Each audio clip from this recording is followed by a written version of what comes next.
Hello guys, আজকে আমার মর্নিংটা ঠিক এভাবে শুরু হয়েছিল। সকালবেলা স্নান করে আমি চলে গেছিলাম বেলপাতা পাড়তে। তো আমি এখানে বেলপাতা পাড়িয়ে নিয়েছিলাম একটা। তারপর আমি আমার ঠাকুরকে পুজো দিয়ে দিলাম। আজকে আমার স্পেশাল পার্সনের আসার কথা, তো তারই আমি একটু প্রিপারেশন করছিলাম। আজকে বৃহস্পতিবার, তো আমার স্পেশাল পার্সনে নিরামিষ। তা মা বাবারও ছুটি নেই, অফিস, কী করব। আর এই লুচি পরোটা কচুরির এক্সপিরিয়েন্স আমার একদমই নেই, আজ ফার্স্ট টাইম, তাও ট্রাই করলাম। তারপর আমি এখানে একটু মিষ্টিও আনিয়ে নিয়েছিলাম আমার স্পেশাল ভার্সনের জন্য। তারপর ভয়ে ভয়ে কচুরিগুলো একটু কড়াই ছাড়লাম, আলুর কচুরি বানাচ্ছিলাম, বেশ ভালোই ফুলেছে। তারপর এসে গেছে আমার স্পেশাল পার্সন, আমার দিদুন। দিদুন যে আমার লাইফে কী বড় ভূমিকা পালন করে সেটা একমাত্র আমিই জানি। তারপর এখানে আমাদের নতুন কিচেন হয়েছে, তো দিদুন এখন ওটাই অবজার্ভ করছে।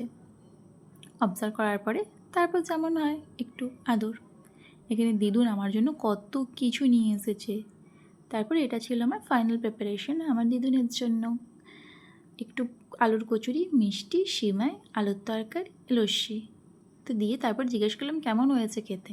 দিদু বললো ভালোই। তারপর আমি টাটা করে দিলাম দিদুনকে, দিদুন বাড়ি চলে গেল। টাটা।